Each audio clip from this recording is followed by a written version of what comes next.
नमस्कार। आकाशवाणी जयपुर अजमेर से प्रस्तुत हैं प्रादेशिक समाचार।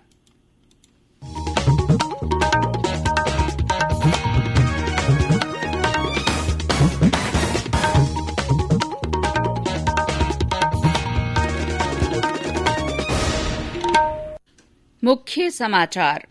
प्रधानमंत्री नरेंद्र मोदी कल विश्व के सबसे बड़े कोविड-19 टीकाकरण कार्यक्रम को शुरू करेंगे। प्रदेश में कोविड टीकाकरण की सभी तैयारियां पूरी, 167 स्थलों पर लगाए जाएंगे टीके। सरकार और किसानों के बीच अगले दौर की वार्ता 19 जनवरी को। प्रदेश के 20 जिलों के 90 नगर निकायों के चुनाव के लिए नामांकन पत्र भरने का काम पूरा। और राज्य भर में कड़ाके की सर्दी, माउंट आबू में पारा 1 डिग्री दर्ज।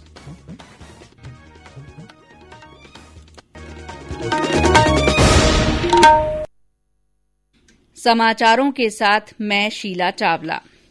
कोविड-19 महामारी के खिलाफ देश एकजुट होकर लड़ रहा है। आप भी हमारे साथ सुरक्षा और बचाव के 3 आसान एहतियाती उपायों का संकल्प लें। मास्क पहनें, 2 गज की दूरी है जरूरी, सुरक्षित दूरी बनाए रखें, हाथ और मुंह साफ रखें। और अब समाचार विस्तार से। प्रधानमंत्री नरेंद्र मोदी कल सवेरे वीडियो कॉन्फ्रेंस के जरिए विश्व के सबसे बड़े कोविड-19 टीकाकरण कार्यक्रम की शुरूआत करेंगे। टीकाकरण का ये अभियान पूरे देश में चलाया जाएगा। टीकाकरण अभियान की शुरूआत में सभी राज्यों और केंद्र शासित प्रदेशों के 3,600 केंद्र वीडियो कॉन्फ्रेंस के जरिए आपस में जुड़ेंगे। प्रदेश में कोविड-19 टीकाकरण को लेकर सभी तैयारियां पूरी कर ली गई हैं। मुख्यमंत्री अशोक गहलोत कल अपने निवास से राज्य स्तरीय टीकाकरण कार्यक्रम का शुभारंभ करेंगे। चिकित्सा और स्वास्थ्य मंत्री डॉ रघु शर्मा ने बताया कि राज्य में 167 सत्र स्थलों पर टीकाकरण किया जाएगा, जिनमें से अधिकांश स्थानों पर वैक्सीन पहुंच चुकी है। उन्होंने बताया कि वैक्सीनेशन कोविड-19 में 2 साइट इंटरएक्टिव होंगी। ये इंटरएक्टिव सेशन साइट जयपुर के एसएमएस अस्पताल और अजमेर के जेएलएन मेडिकल अस्पताल में होंगी। डॉक्टर शर्मा ने बताया कि कोरोना वैक्सीनेशन के दौरान अन्य स्वास्थ्य सेवाएं प्रभावित न हो, इसके लिए सप्ताह में केवल 4 दिन टीकाकरण किया जाएगा, जिसमें गुरुवार, रविवार और राजकीय अवकाश के दिन टीकाकरण नहीं होगा।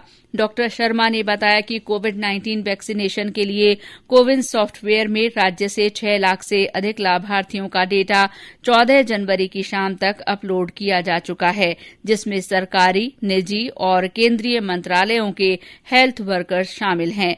वहीं आज झालावाड़ में जिला कलेक्टर हरिमोहन मीणा ने जिले की निर्धारित 4 सेशन साइट्स के लिए धनवाड़ा शहरी सामुदायिक स्वास्थ्य केंद्र स्थित कोल्ड चेन स्टोरेज से 4 वैक्सीन वाहनों को हरी झंडी दिखाकर रवाना किया।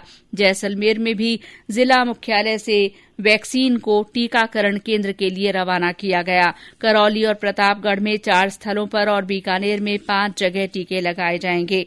श्रीगंगानगर में पहला टीका जिला मुख्य चिकित्सा और स्वास्थ्य अधिकारी को लगाया जाएगा। केंद्रीय स्वास्थ्य और परिवार कल्याण मंत्रालय ने कोविड-19 टीकाकरण से जुड़े कुछ महत्वपूर्ण तथ्य जारी किए हैं। मंत्रालय ने कहा है कि ये टीके वैज्ञानिक परीक्षण और नियामक मानदंडों से गुजरने के बाद ही उपलब्ध कराए गए हैं। अभियान से जुड़े आवश्यक पहलुओं के बारे में बात करते हुए नई दिल्ली के सफदरजंग अस्पताल की विशेषज्ञ डॉ रूपाली मलिक ने कोविड वैक्सीन से संबंधित कई महत्वपूर्ण प्रश्नों के उत्तर दिए। टीकाकरण के वास्ते पंजीकरण कराने के लिए जरूरी दस्तावेजों के बारे में उन्होंने विस्तार से जानकारी दी। जब भी आप ये वैक्सीनेशन के लिए जाएंगे, उससे पहले आपको प्रायर रजिस्ट्रेशन जरूर करना होगा। अभी इसके लिए हमारा कोविन ऐप बनाया गया है सरकार द्वारा, जिसमें कि हम जो कि कोविड-19 वैक्सीनेशन इंटेलिजेंस नेटवर्क है, उसमें बहुत सारा डेटाबेस तैयार किया गया है। और उसमें रजिस्ट्रेशन के लिए आपको कुछ जो जरूरी डॉक्यूमेंट्स हैं वो हैं या तो पैन कार्ड या ड्राइविंग लाइसेंस या पासपोर्ट या कोई भी पेंशन डॉक्यूमेंट या कोई मनरेगा स्कीम के अंडर का डॉक्यूमेंट अगर आपके पास है, या कोई पासबुक है, या कोई पोस्ट ऑफिस का डॉक्यूमेंट आपके पास है, या कोई भी सर्विस आईडी जो कि आपको सेंट्रल गवर्नमेंट ने, स्टेट गवर्नमेंट ने या फिर किसी भी पब्लिक लिमिटेड कंपनी ने इश्यू की है। अभी ये ऐप पब्लिक यूज के लिए अवेलेबल नहीं है। अभी ये केवल हेल्थ केयर वर्कर्स और जो फ्रंट लाइन वर्कर्स हैं जिनको प्रायोरिटी बेसिस पे वैक्सीन मिलेगी, अभी ये ऐप केवल उन लोगों के लिए उपलब्ध है। सूचना और प्रसारण मंत्रालय के प्रादेशिक लोक संपर्क ब्यूरो और पत्र सूचना कार्यालय जयपुर की ओर से कोविड-19 टीकाकरण अभियान के बारे में जानकारी देने के लिए एक वेबिनार आयोजित की गई। वेबिनार में मुख्य वक्ता के रूप में शामिल होते हुए महामारी विशेषज्ञ डॉ जालम सिंह राठौड़ ने टीकाकरण अभियान के बारे में विस्तार से जानकारी दी। वेबिनार की मुख्य अतिथि पत्र सूचना कार्यालय जयपुर की अपर महानिदेशक डॉ प्रज्ञा पालीवाल गौड़ ने मीडिया से टीकाकरण के बारे में सही जानकारी लोगों तक पहुंचाने की अपील की। देश में कोविड-19 से स्वस्थ होने की दर बढ़कर 96.53% हो गई है। अब तक 1,01,62,000 से ज्यादा लोग इस महामारी से स्वस्थ हो गए हैं। रोजाना संक्रमण के मामलों की संख्या भी लगातार 20,000 से कम हो रही है। पिछले 24 घंटों में केवल 15,590 मामले सामने आए हैं। देश भर में पिछले 24 घंटों में 7,30,000 से ज्यादा कोविड नमूनों का परीक्षण किया गया, जिससे अब तक कराए गए कुल परीक्षणों की संख्या बढ़कर 18,49,00,000 से अधिक हो गई है। केंद्र सरकार की ओर से कोरोना के विरुद्ध जन जागरूकता आंदोलन चलाया जा रहा है।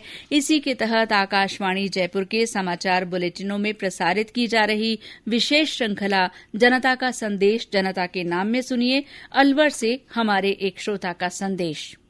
नमस्कार दोस्तों, मैं सुभाष कसाना, गांव जगड़ेता, बानसूर, अलवर से आप सभी से यही रिक्वेस्ट करना चाहता हूं कि अभी कोरोना का कालखंड गया नहीं है, अतः आप सभी कोरोना से बचाव के नियमों का पालन करते हुए अपनी एवं दूसरों की हिफाजत करते हुए नई उम्मीदों के साथ अपनी मंजिल की ओर बढ़ें। धन्यवाद।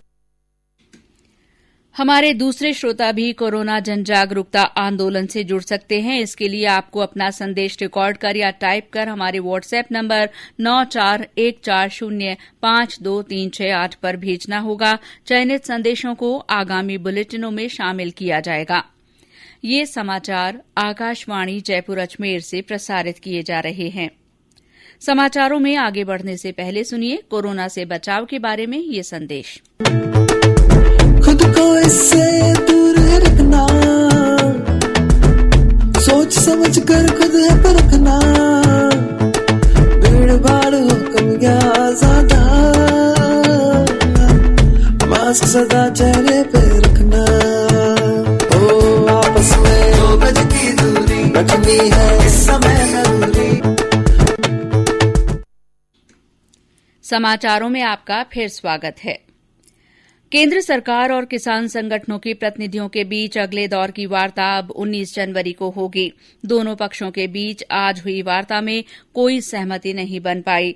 बैठक के बाद केंद्रीय कृषि और किसान कल्याण मंत्री नरेंद्र सिंह तोमर ने कहा कि सरकार उच्चतम न्यायालय के फैसले का सम्मान करेगी।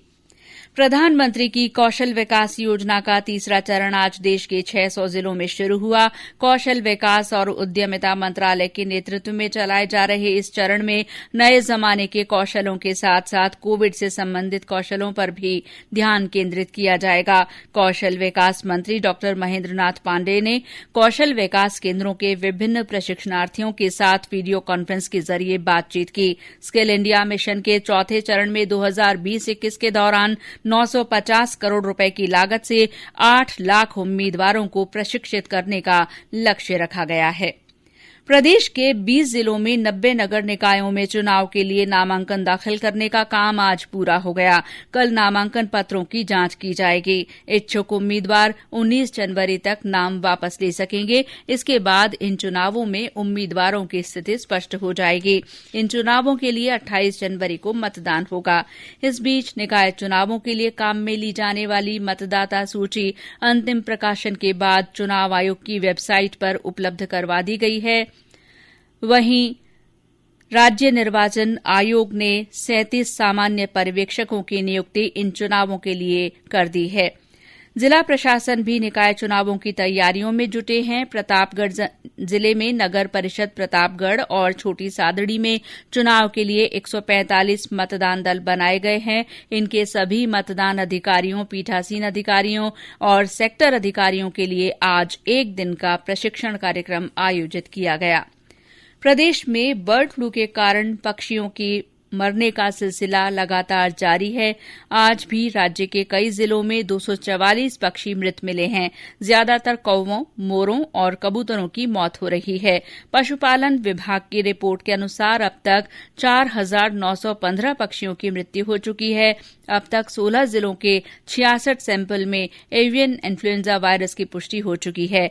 चित्तौड़गढ़ के सभी 9 सैंपल पॉजिटिव आए हैं। इसके अलावा कोटा में 8, जयपुर और दौसा में 7 सैंपल पॉजिटिव मिले हैं। अभी 200 सैंपल्स के नतीजे आना बाकी है। भरतपुर जिले के रूपवास के चकसावरी गांव में जहरीली शराब के सेवन से 7 लोगों की मौत के मामले के बाद आज तकनीकी शिक्षा राज्य मंत्री डॉ सुभाष गर्ग ने भरतपुर में पुलिस और प्रशासन के अधिकारियों की बैठक ली और अवैध शराब कारोबारियों को चिन्हित कर उनके खिलाफ कार्रवाई करने के निर्देश दिए। उन्होंने शराब से बीमार होकर आंखों की रोशनी खो चुके लोगों का इलाज बेहतर तरीके से करने के निर्देश दिए हैं। वहीं नागरिक सुरक्षा राज्य मंत्री भजन लाल जाटव ने सामरी गांव पहुंचकर मृतक परिवारों के घर जाकर संवेदना व्यक्त की। उन्होंने कहा कि भविष्य में इस तरह की घटनाएं न हो, इसके लिए अवैध शराब के खिलाफ पूरे जिले में अभियान चलाया जा रहा है। वहीं जिला कलेक्टर के निर्देश पर जिले के रूपवास के अलावा कुम्हेर और मेवात इलाके में अवैध शराब के खिलाफ अभियान शुरू किया गया है। पुलिस और आबकारी विभाग ने कई स्थानों पर दर्जनों भट्टियों को तोड़कर हजारों लीटर वॉश नष्ट की। पुलिस ने अवैध शराब के कारोबार से जुड़े 3 लोगों को भी गिरफ्तार किया है। लोकसभा अध्यक्ष ओम बिड़ला ने आज कोटा में इंडियन ऑयल कॉरपोरेशन की मिस्ड कॉल गैस बुकिंग योजना का शुभारंभ किया। श्री बिड़ला ने इसके लिए कंपनी के गैस बुकिंग फोन नंबर को जारी किया। इस फोन नंबर पर मिस्ड कॉल देने से नया कनेक्शन भी मिल सकेगा। लोकसभा अध्यक्ष ने कहा कि केंद्र सरकार द्वारा चलाई जा रही उज्ज्वला योजना से करोड़ों महिलाओं को लाभ मिला है। प्रधानमंत्री नरेंद्र मोदी 31 जनवरी को आकाशवाणी के मन की बात कार्यक्रम में अपने विचार साझा करेंगे। ये इस मासिक कार्यक्रम की 73वीं कड़ी होगी। और अब मौसम। प्रदेश में अधिकांश स्थानों पर तेज सर्दी का असर बना हुआ है। कड़ाके की ठंड से जनजीवन प्रभावित हो रहा है। मौसम विभाग के अनुसार माउंट आबू में आज न्यूनतम तापमान 1 डिग्री सेल्सियस दर्ज किया गया। इसके अलावा भीलवाड़ा में 3.7, चित्तौड़गढ़ में 4.8 और उदयपुर में 5.2 डिग्री सेल्सियस न्यूनतम तापमान दर्ज हुआ। मौसम विभाग ने अगले कुछ दिनों तक शीतलहर और तेज ठंड पड़ने की संभावना जताई है। भ्रष्टाचार निरोधक ब्यूरो की राजसमंद टीम ने आज डूंगरपुर जिले के कोतवाली पुलिस थाना के एएसआई प्रताप सिंह को 5,000 रुपए की रिश्वत लेते रंगे हाथों गिरफ्तार किया है। इस एएसआई ने एक व्यक्ति से उसके मामले में एफआईआर लगाने की एवज में ये राशि मांगी थी। हनुमानगढ़ जिले के सूरेवाला गांव के पास आज सुबह नॉर्थ घग्घर कैनाल टूटने से करीब 200 बीघा कृषि भूमि में पानी भरने से खड़ी फसलों को नुकसान पहुंचा है। नहर टूटने की सूचना पर सिंचाई विभाग के अधिकारी मौके पर पहुंचे और किसानों की मदद से नहर के कटाव को बांधना शुरू कर दिया है। और अंत में मुख्य समाचार एक बार फिर। प्रधानमंत्री नरेंद्र मोदी कल विश्व के सबसे बड़े कोविड-19 टीकाकरण कार्यक्रम का शुभारंभ करेंगे। प्रदेश में कोविड टीकाकरण की सभी तैयारियां पूरी कर ली गई हैं। 167 स्थलों पर टीके लगाए जाएंगे। सरकार और किसान संगठनों के बीच अगले दौर की वार्ता 19 जनवरी को होगी। प्रदेश के 20 जिलों के 90 नगर निकायों के चुनाव के लिए नामांकन पत्र भरने का काम आज पूरा हो गया। और प्रदेश भर में कड़ाके की ठंड जारी है। माउंट आबू में आज न्यूनतम तापमान 1 डिग्री सेल्सियस दर्ज किया गया। इसी के साथ प्रादेशिक समाचार बुलेटिन समाप्त हुआ। नमस्कार।